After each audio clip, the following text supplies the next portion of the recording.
Hey everybody, it's Kai. Thanks for watching Make Me Smart on YouTube. Subscribe, would you? Never miss an episode. It's that button right there. Hit it, just like I hit the microphone. I'm okay, ready. Excellent. Good. I'm ready. All right. Oh my goodness, there we go. Holy cow! Music starts, we start. Hey everybody, I'm Kai Rizal. It is Make Me Smart, the Tuesday show, the big show, good one today actually, because it's a huge topic. Me and Molly Wood talking tech, the economy, culture. We are going to talk higher education today because holy cow, is it changing? And to be clear, I want to specify that we're going to talk about higher education today. We are well aware that there are so many conversations happening about education writ large, and of that is contained within my news fix. But specifically, we've sort of been dancing around this topic a bunch. Kai has a sort of a furloughed college kid at home. I do. And the closer we get to what could arguably be called fall, the more it becomes clear that there is going to be some sort of a seismic shift with respect to higher education. The Wall Street Journal had a story the other day saying, like, now's a really good time to ask for a large discount on your college tuition. Mm-hmm. We don't know if anybody can really go back to school. And, seemed like a good topic for this show. So we've got Scott Galloway on the phone. He's a professor of marketing at the NYU Stern School of Business. He hosts the Pivot podcast with Kara Swisher. He's also got a new show on Vice TV. This guy does everything. It's called No Mercy, No Malice, which is named, by the way, after his blog. Scott Galloway, thanks for coming on. Hey, thanks for having me, guys. So look, I want to go straight to your most recent post on that aforementioned No Mercy, No Malice blog. You wrote on Friday, this is how you started. It is time to end the consensual hallucination between university leadership, parents, and students that in-person classes will resume in the fall. Discuss. Well, imagine sending a group of people who have demonstrated a lack of willingness to distance and putting them in a confined space with windows that don't open for 10 or 12 weeks as we speak to each other, and then distributing them to the four corners of the country, if not the four corners of the earth. It reads like the opening scene of Contagion 2. Mm-hmm. And it's just, I'm sorry, go ahead. No, please. Well, essentially when you get these very strident statements from university leadership, what it's Latin about how they're reopening and looking forward to welcoming their kids and students back to the campus, that's Latin for please send in your deposits. There is absolutely, in my view, no way we are going to hold in-person courses in 6 to 8 weeks from now. I think it's disingenuous. At best, it's delusional. But yeah, this just isn't going to happen. I mean, do you think it's almost like a microcosm of kind of the American conversation writ large right now, right? Which is the economic trade-off versus the health trade-off versus the sort of sheer panic that comes from what we don't know what to do if we don't get the deposits. Well, just as if you think about it, most industries have just been accelerated. The trends that were in place are accelerating. We've gone from 18% of retail done via digital commerce channels to 28. In some instances, though, we've had a meteor, an exogenous shock that's sort of a tectonic shift. And typically, those industries have one thing in common, and that it's the consumption of the core product as a function of people standing or sitting shoulder to shoulder: restaurants, sports, travel, and education. And the industry does not want to come to grips with the fact that 40 years of tuition raises and a fixed cost structure of tenured professors and what I would refer to as the Rolexification of these campuses means that if 20 to 30% of our kids don't show up in the fall, you could have 20, 30, 50% of these universities overnight in financial crisis. So we're all speaking to ourselves that things are going to be back to normal. They're not. Time is clicking by. And come September 1, even sooner than that, because we really have to make these decisions in the next 2 to 4 weeks. When I say we, I'm saying U.S. campus leadership. And the decisions are all going to be the same, that the protocols necessary to create anything resembling a responsible in-person class experience will be such a diminished, impaired experience that it won't be worth the risk. And once the deposits we're getting have come in or not, we're going to announce that in the abundance of a caution, and this is all speculation, I don't speak for any university, including my own, we're going to announce that we're not going to do in-person courses, that it'll be all online. And if you want to send your kid to the campus, and we'll open the lawn and have distanced off-campus socialization to whatever extent your kids take risks or don't take risks. But the notion that we're going to be welcoming people back to class is nothing but a failed attempt to get people to continue sending in usurious fees. Which is, of course, deeply, deeply cynical. But there's a flip side to this too, right? Deeply. Which is that if we're not going to do if we're not going to do in person, Doesn't mean I'm wrong, Kyle. no, for sure, right? Look, if we're not going to do in person, we can't not educate this 18-month tranche of college students, right? Yeah. But I think the spring has demonstrated that we're not equipped to do it online. I mean, I've got a rising sophomore at UCLA up in his childhood bedroom now doing stats online at UCLA. And believe me when I tell you, it's not a great learning environment. I agree with you, but I think it's situational. By the way, congratulations on your son going to the second greatest public university in the world, UCLA, where I did my undergraduate degree, then to go on to the best public university in the world for graduate school, Berkeley. But anyways, I think UCLA, I think if we spent a fraction of the time, leadership and administrators and faculty, figuring out how to make the online experience better, that we are trying to come up with these ridiculous protocols. And I mean, we're talking 3 or 4 meetings a day, dozens of task forces that are all remote. If we focused all of that energy in investing in small and big tech tools and figuring out a way to decrease the delta between the in-person and the offline experience, and then offer them some of that campus experience, the socialization, I think we would come out of this crisis in fighting shape to move to where the next generation of education needs to be. And that is offering education at a much lower price per student. So I do think you could get a long way there. I think we've come a long way just in the last 12 weeks in terms of the experience. And also, I understand, I know a bunch of people with 19-year-olds at home jonesing to get back to Tulane and UNC. But when you look at some of the hardship and sacrifice previous generations have had to make at that age, I don't think it's too much to say to them, look, you might return to Chapel Hill or Berkeley or Westwood, but your courses are going to be in person. What this is really about is universities panicking that if they don't offer a similar experience, or at least pretend that they're going to, that they will have to face something they haven't faced in 40 years, and that is cost cuts, and offer students a reduction in tuition. I think that's the source of the issue here. Would those be bad things, right? If universities had to cut costs, I'm sorry, I want to nail this down, right? Would it be a bad thing if universities had to cut costs, right? Because we know that cost structures are inflated in a lot of schools, and if they had to sort of take a really hard second look at the valuation that the value that they're providing. You're exactly right, and that's the opportunity here. And there is a huge opportunity. There's a silver lining the size of the cloud here, and that is I'll be speaking to Chancellor Block at UCLA. And I've spoken to 6 university presidents or leadership just in the last week. The opportunity here is to strike a grand bargain with public governments or with our public leaders who have, to be honest, have cut budgets across our public universities as we focus on other priorities. But to say in return, we're going to reduce the cost of per student delivery. I think these universities are almost constitutionally incapable of cutting their top line costs. What I do think we could do, though, is by embracing technology, reduce the cost per student. And that is, if you went to 50% online learning, and I think you could get there with very little erosion in the core value, you effectively double the size of the campus. And we could go back to the days of UCLA when I got in, when about a third of students who applied were admitted versus 12%. These universities and academics, and I'm part of the problem, suffer from this notion that we're no longer public servants, but we were luxury brands. We brag that we turn away 88% of our applicants, which is tantamount to the head of a housing shelter, a homeless shelter, bragging that he or she turned away 90% of our applicants last night. We have lost the script. We need to move back to a dramatic increase in freshman seats such that good kids, maybe they aren't remarkable, but good kids get remarkable opportunities, as I did, as I'm sure the two of you did back in the 80s and the 90s.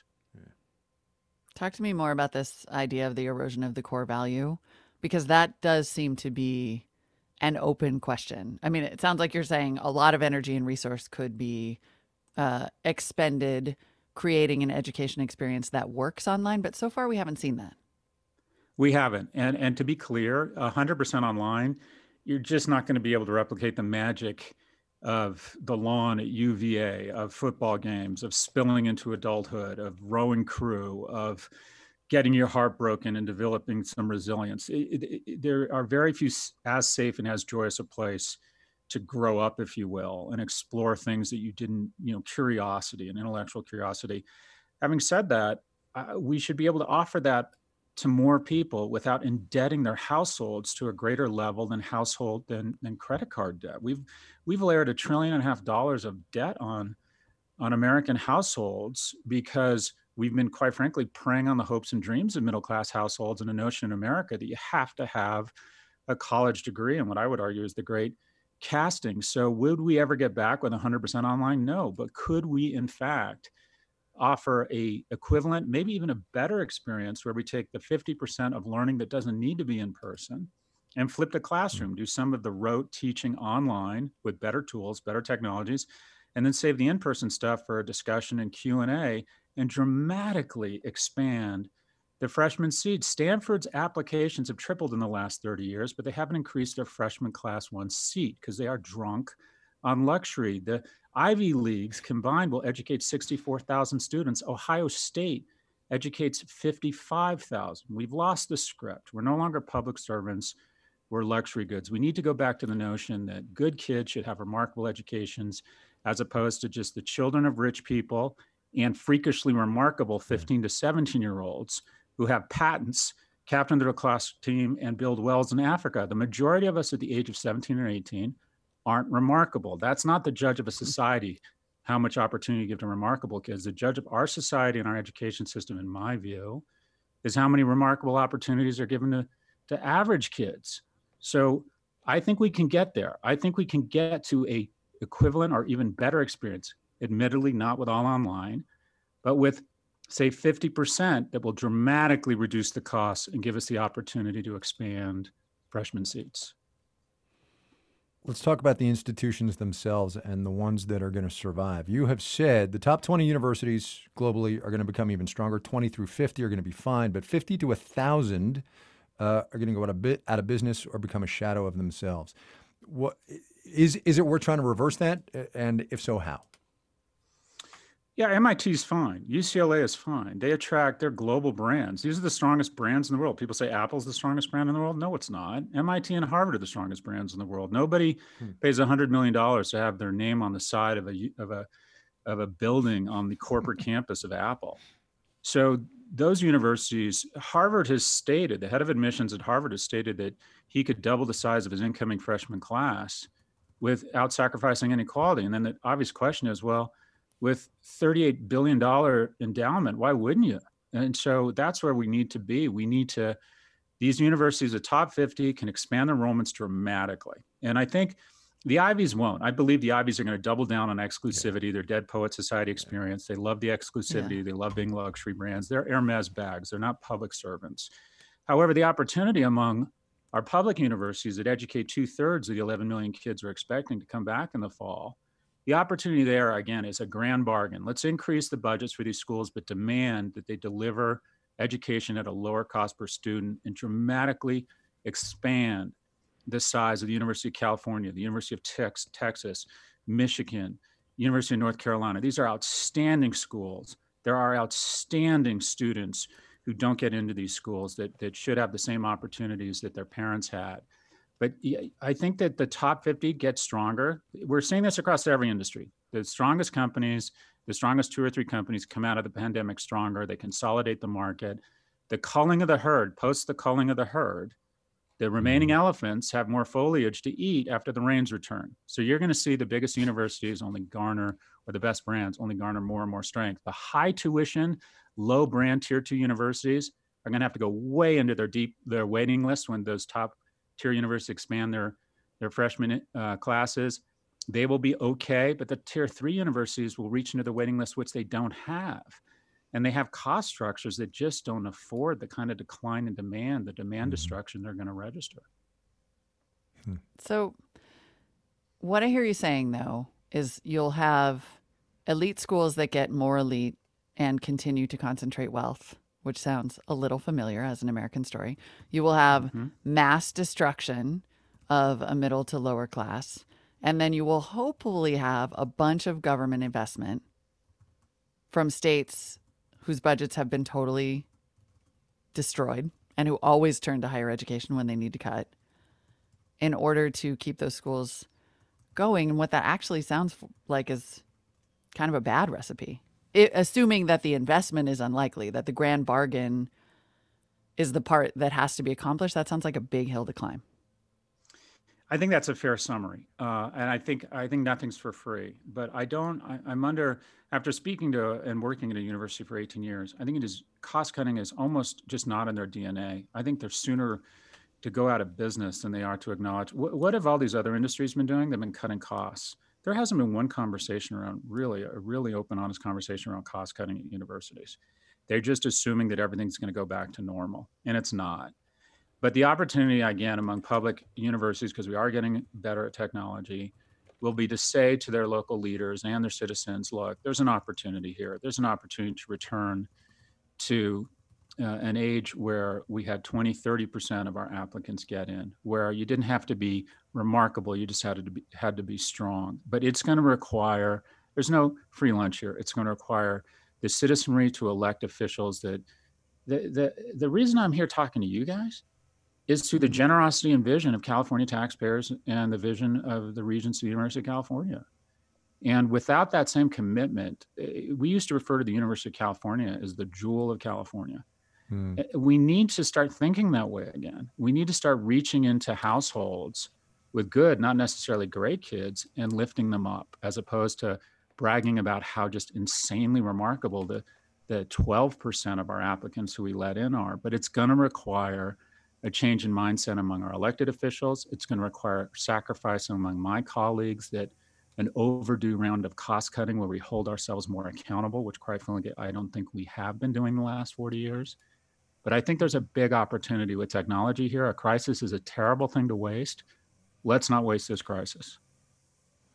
I think, Scott, honestly, you assume political courage that is absent in the current dialogue. But let's put that aside for a second, unless you care to answer that. And let me ask you the last question of the day, which is, was this change coming and the pandemic just brought it on faster? Were we going here anyway, do you think? Yeah, so I think you're being deeply cynical, Kai. I think the world isn't what it is.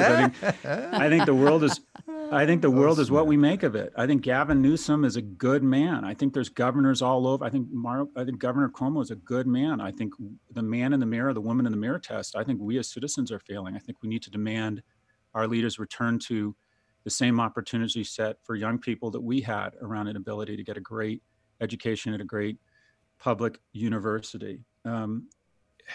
In terms of, I think this could happen. I think it's absolutely up to us. I don't think there's anything wrong with America that can't be fixed with what's right with America. I think our education system is the upward lubricant, or used to be the upward lubricant of our society. It's slowly but surely turned into the caste system, but the casting of America. But I think this is an opportunity for us to go back to where we were, and continue to ensure that our leaders and our universities are up to the task of, again, returning universities to their rightful place as an upward lubricant of the middle class, such that the children of single immigrant mothers who lived and died as secretary, i.e. yours truly, have the opportunity to access incredible education at affordable rates.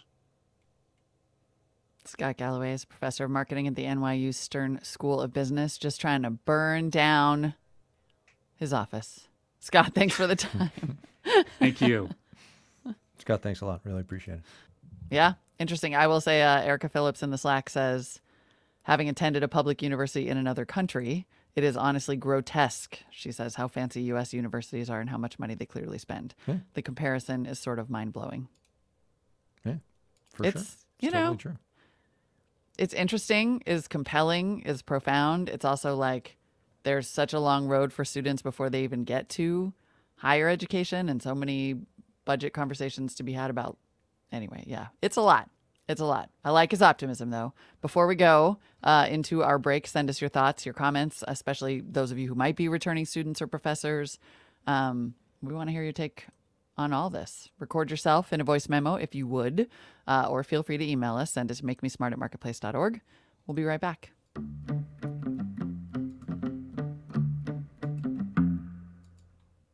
All right, news. And we're back. News. We promised. News. We're back. That's right.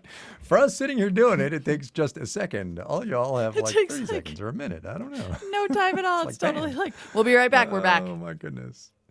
The glory of post-production. Oh, man. All right. So, look, I know I've got 2, but they're of a piece. I would have had 3, but I figured that was being greedy. Really? So I would like to point out, I would like to point out a report from Goldman Sachs this morning.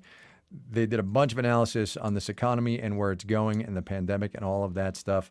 And the nut graph, the payoff line, the whatever you want to call it, is this from Goldman Sachs. Thus, the upshot of our analysis is that a national face mask mandate could potentially substitute for renewed lockdowns that would otherwise subtract nearly 5% from gross domestic product. That is to say, you wear a mask, you save the economy. And I would just like to point that out. It's so not hard. It's so not hard. Nope. It's so not hard. And it makes me just clearly bananas. I mean, look. What? It's outrageous. Yes. The whole situation is outrageous. The fact that America, with 3% of the global population, has over a third of the deaths in the world related to this disease is outrageous. And the fact that it is now the end of June and we're still talking about whether we should have a national mask mandate. And people are just so confused that they have like been left to fight among themselves in the streets. I saw Kai's tweet about the taco truck in LA that had to close down. And the reason it closed down was it's nuts. Yeah. Go ahead. Literally closed down because they were like, we just can't keep fighting with people who come in here and have a fit about masks. And then I see people like, what would a national mask mandate do? You know what? Sometimes consistency of messaging. Oh, wait, I'm sorry. Always. We could get our professor of marketing back who would probably verify that consistent messaging is everything. Yeah. Yeah, it is. It's insane. Anyway, on the plus side, we're getting closer. To what? But we will have to undo so much too. Some consistent messaging. We'll have to undo so much damage. Well, look, I think it's very it's interesting that Mitch McConnell and Republicans in the Senate are now saying, "Oh, wear a mask. Wear a mask." Yeah. Now, look, that's politically driven, right? They see the handwriting on the wall, but I think look, I'll take it, right? Right. You know. No, it's good. Like this is progress. This is progress. I'm mad, but it's progress. Yep. What's your other thing? All right, you go. I don't want. No, I don't want to do my second one. Never mind. Really? It's just more beating a dead horse. Yeah. Go ahead. Oh yes. Yeah. Mine is actually based on school and a conversation that I think everybody is starting to have right now, which is what is going to happen. We've been at home with our kids for this many months. Is it safe to go back to school? Are schools going to reopen? And I am just sort of putting a pin, I guess, in the conversation about kids and transmissibility and how much we don't know, which things are like not settled science and which are. You know, like we know that children are about half as likely as adults to catch COVID-19. Mm-hmm. We're still a little unclear about how much they spread it and don't have a ton of data because schools close pretty quickly.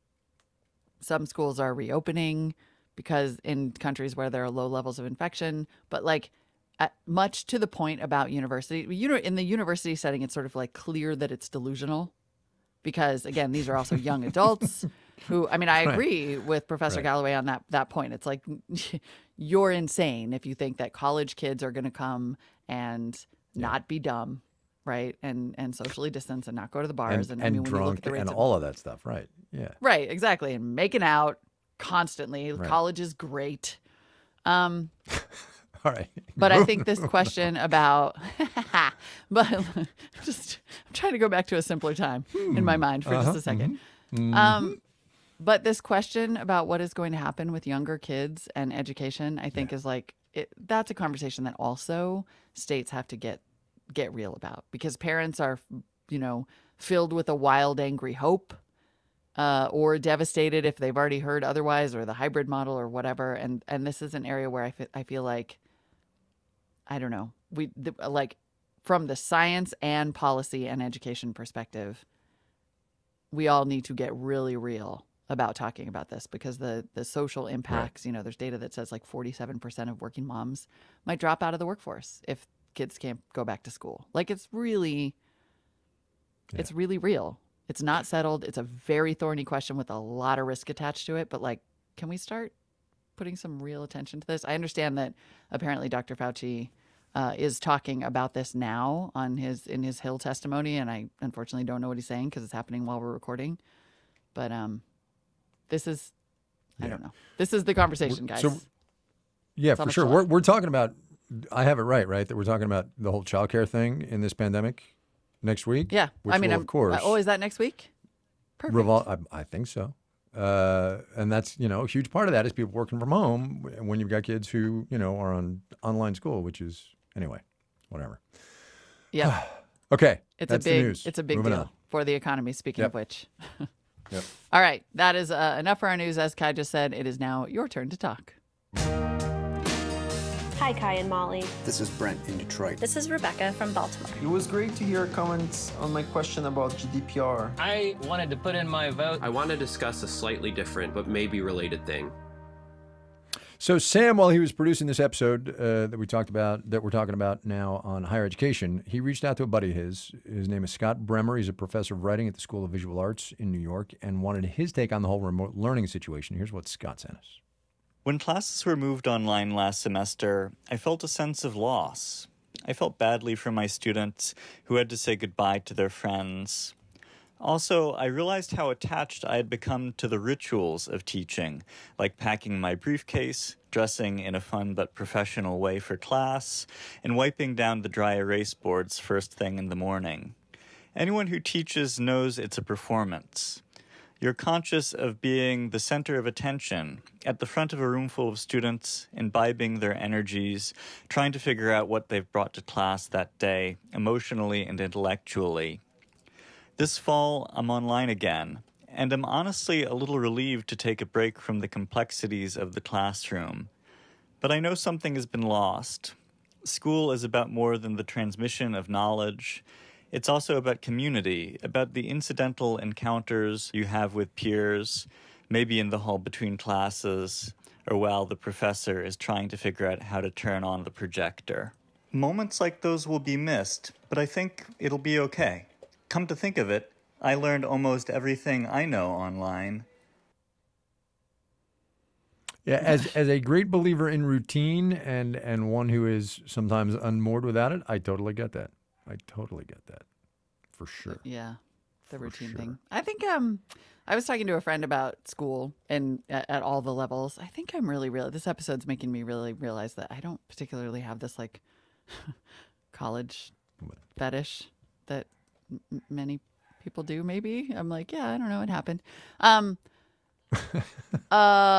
I think that there is something to the idea that, like, if we can figure out social interaction, let's say we did move to some kind of a hybrid model that lasted a long time, either because of COVID or because of equality or all of the reasons that schooling needs to evolve. I was talking to a friend and saying, like, I wonder if there is a version of sort of a star teacher model where it's sort of like you've got one teacher who just sort of delivers the lecture for potentially thousands of kids. And maybe that's even the case in middle school or elementary school, who leads it. And then you have an army of teachers who are kind of the producers, I guess, like, who are compiling curriculum and advancing. I don't know. I mean, I think there's a lot of different ways that education could evolve that are unrelated to this voice memo, but got me thinking about it. Fair enough. Last week, we did that pandemic update with Lauren Wold. We asked you to tell us how you're feeling about reopening. And I mean, I can't believe that was last week. I know. When now, sorry guys, like it's a week later, we're reclosing. Oops, too late. But just kidding. Here's a voice memo from listener Mark Regas. Hi, Kai and Molly. This is Mark from State College, Pennsylvania. I really enjoyed your interview with Dr. Lauren Wold from Ohio State, as I did the previous time you interviewed him. Except One little thing that gets me unsettled is that he kept talking about people having to make individual risk determinations as they do various activities. And I do the same thing. But I think in the back of our heads, we also have to realize that our individual risk determinations are also going to affect our loved ones, the people we live with, and larger communities. We go back and forth between telling people they need to make their individual risk determinations and also telling people we're all in this together. And I think we need to be more consistent in our messaging with that, because our individual risk determinations do have an impact on others. Thanks. Yes, totally. Totally agree. But it's individual risk and collective responsibility, right? I think that's the deal. I think that's how you got to frame it. That's the way I try to. And I think, frankly, this is the tension with everything that you do in life, right? If you drive a bigger car than other people on the road, then you've made the risk determination that you want a bigger, safer car, but you're putting somebody in a smaller car at risk, right? Like it. To be fair, and I'm cognizant that this is a pandemic, and it's a hard a hard set of conversations to have, but what you're describing, this tension between individual risk determinations and collective behavior, like you said, Kai, is the tension we live with every single day. Every single day. Yep. And in some ways, it has not changed. It just is less clear because we know less and are finding out more every day, and because everybody apparently is on a totally different page about what we think we know, which is also tricky. But yeah, it's life or death risk determination. But as Bob Wachter, my favorite from UCSF, puts it, it's also about probability. Yep. And all right. Factor that in. You got to factor that in. Okay. So, Make Me Smart question coming up. What is something you thought you knew, but you later found out you were wrong about this week? Artist Rhonda Brown. She is a fine artist, works for the City Colleges of Chicago as the Vice Chancellor for Institutional Advancement. And she sends us this answer about the first Black U.S. Congresswoman, Shirley Chisholm. Here you go. Something I thought I knew, but turned out I was completely wrong about, is that Black political leaders are iconic mostly only to Black people. Not one, but two of my friends, both who are white and completely independent of one another, commissioned me to create paintings of their hero, Shirley Chisholm. I don't know why this was such a surprise to me, but it was well before the New York Times proclaimed Shirley as the year 2019 belonged to Shirley Chisholm, and really before all the 50-year celebrations in 2018. She made so many bold statements about her Blackness. She was the people's politician. She was unbossed and unbought, in her own words, and unapologetic about her mission in Congress. And truthfully, until that moment, I had not realized her impact was so deeply ingrained into the American psyche that it would have the possibility to reach all the way to suburban white America, but it did. And as an artist, I feel really proud to have had the opportunity to paint an image of someone who means so much to so many and still inspires us today. I love that. Amen. Yeah, that was great. I love that. That was great. Also, I feel like I would like to. Can I make an on-air request to Erica Phillips? Like, don't you want a little Shirley Chisholm info in the newsletter? I do. Yeah, we'll do that. Yeah. Well, yay! I think we should do that. Won't we? Totally. We totally will. You know, whatevs. Fingers crossed. You know. All right, that is it for our show today. I know we're limping toward the finish. Don't forget to sign up for the Make Me Smart newsletter at marketplace.org/newsletters. And we will be back tomorrow with What Do You Want to Know Wednesday.